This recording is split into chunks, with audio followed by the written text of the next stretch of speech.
करिश्मा कहती है मोहब्बत भी हो ही जाएगी शादी के बाद। हमदान तो फिर भी मेरा कज़न है। निम्रा कहती है माया ऐसी बातें कर रही थी जैसे जल गई हो इस रिश्ते से। करिश्मा कहती है नहीं ऐसा नहीं है। निम्रा कहती है तुमसे ज़्यादा जानती हो मैं इसे। करिश्मा सीढ़ियों से उतरने लगती है और माया का भाई खालिद से बचा लेता है। करिश्मा कहती है अच्छा हुआ तुम आ गए, तुमने बचा लिया मुझे, नहीं तो आज तो काम से गई थी मैं और निम्रा तो काफ़ी देर से आए हुए थे, अब तो बस वापस जाने वाले हैं। माया का भाई कहते हैं अब पता होता तो पहले ही आ जाता। करिश्मा कहती है अब तो आना जाना लगा रहेगा, मुनस्सर आंटी के साथ मिलकर शादी की बहुत सारी शॉपिंग करनी है। माया का भाई पूछता है हैरान होकर कि तो शादी। रेशमा कहती है हाँ हमदान के साथ। माया का भाई चौंक जाता है और रेशमा को मुबारकबाद देता है। खालिद पूछता है खुश तो हो ना तुम। रेशमा कहती है हाँ बहुत खुश हूँ। खालिद कहता है कोई भी काम हो तो मुझे जरूर याद रखना। रेशमा कहती है बहुत सारे काम आपके जिम्मे हैं, डैड ने कहा है तमाम जरूरी काम आपको ही करना है। माया का भाई कहता है हाँ हाँ जरूर, खानदान की पहली शादी है। रेशमा कहती है बहुत देर हो गई है, डैड ने कहा था जल्दी आ जाना। रेशमा निम्रा को आवाज देकर बुलाती है और खालिद कहता है मैं भेजता हूँ उसे। माँ कहती है आज जमाल से बात हुई थी मेरी शादी की तारीख के हवाले से। हमदान पूछता है अच्छा क्या कह रहे थे। माँ कहती है कि जमाल कह रहा था कि जब चाहे तारीख रख लें, वैसे भी तमाम चीजें बाजार से तैयार मिल जाती हैं, शादी की तैयारी तो दिनों में ही हो जाती है ना। हमदान कहता है ठीक है फिर आप जाएं और शादी की तारीख फिक्स कर दे और शादी की तारीख इसी महीने की 25 तारीख ही रखनी है। माँ पूछती है 25 ही क्यों। हमदान कहता है बस है कोई बात। माँ कहती है इसका मतलब है वो दिन तुम अभी तक नहीं भूले। हमदान कहता है रिश्मा की बर्थडे में भूल ही कब सकता हूँ। माँ कहती है पुरानी बातों को याद रखने का क्या फायदा, इनसे जिंदगी तल्ख हो जाती है, वैसे भी अब तुम खुद रिश्मा को अपना रहे हो। हमदान कहता है भूल जाऊंगा, आप फिक्र मत करें, फिलहाल तो शादी की तारीख आपने 25 ही रखनी है। माँ कहती है ठीक है मैं कल जाती हूँ और बात करती हूँ। माया की अम्मी इसे खाना खाने के लिए बुलाती है और कहती है क्या हुआ तुम इतनी उदास क्यों हो, तबीयत तो ठीक है ना तुम्हारी। माया कहती है ऐसी कोई बात नहीं। अम्मी कहती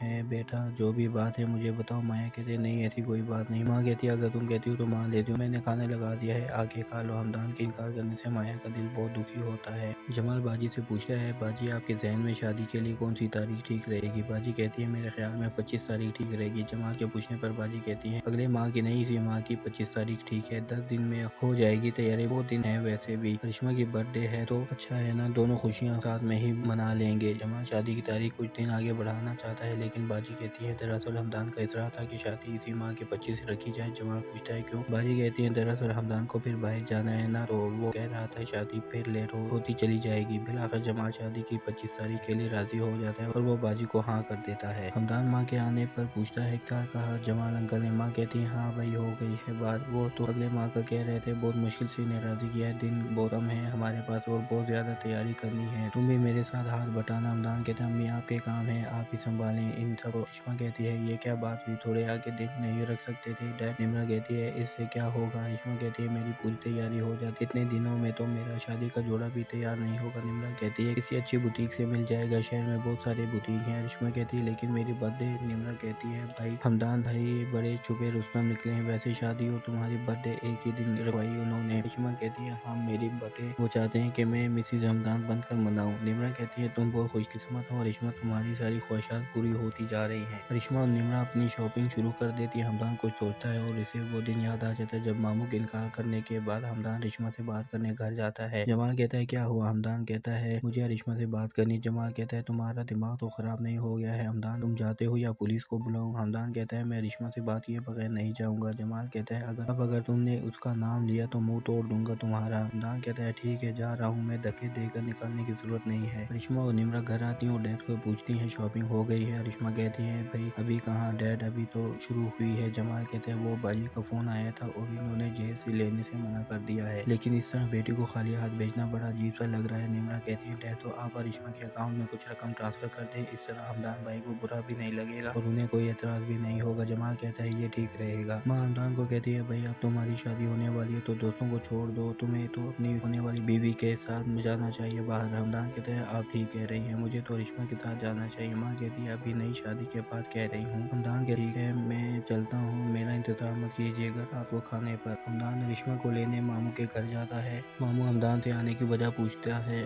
और हमदान कहता है कि वो रेशमा के साथ बाहर जाना है। मामू चौंक जाते हैं कि शादी से पहले बाहर कैसे। हमदान कहते हैं मामू रेशमा से कुछ जरूरी बातें करनी है। मामू हमदान को कहते हैं बातें यहाँ बैठ कर कर लो। हमदान कहते हैं मामू आपसे इतनी तंग नजर हो गए। मामू कहते हैं बेटा तंग नजर की बात नहीं है, इतने में रेशमा तैयार होकर आ जाती है और हमदान को चलने के लिए कहती है और कहती है मैं तैयार हूँ। रेशमा डैड को कहती है कि हमदान ने फोन पर कहा था कि तैयार हो जाओ मैं लेने आ रहा हूँ। डैड कहते हैं अगर तैयार हो तो तुम जाओ, फिर दोनों रेशमा और हमदान बाहर चले जाते हैं और ये बात हमदान के मामू को पसंद नहीं आती। हमदान अरिश्मा को कहता है मुझे ऐसा लगा है कि शायद मामू तुम मेरे साथ आने नहीं देंगे। अरिश्मा कहते हैं नहीं ऐसा नहीं है, अब तो हमारी शादी होने वाली है, डैड क्यों मना करेंगे। हमदान कहता है एक दफा पहले भी तो मना कर चुके हैं, जब तुमसे बात करने आया था धक्के देकर बाहर निकलवा दिया था। अरिश्मा कहती है हमदान वो सब पुरानी बातें, अब तो सब बदल गया है। हमदान कहता है मुझे लगता है जमाल मामू शायद मुझे अब भी पसंद नहीं करते। अरिश्मा कहती है नहीं ऐसा कुछ भी नहीं है, अगर पसंद ना करते तो तुमसे शादी के लिए हाँ नहीं करते। माया का भाई आता है और पूछता है क्या सोच रही हो। माया कहती है कुछ खास नहीं। वाली कहते हैं हम ये बता रही थी कि आजकल तुम बहुत चुप चुप रहने लगी हो, क्या बात है। माया कहती है अगले हफ्ते हमदान और रेशमा की शादी है, आपको पता है कितनी मोहब्बत करता है हमदान रेशमा से। वो अमेरिका गया, मेहनत की, इसने बहुत सारा पैसा कमाया और इसी से शादी कर रहा है जिसको जमाल अंकल ने ठुकरा दिया था। माया का भाई कहता है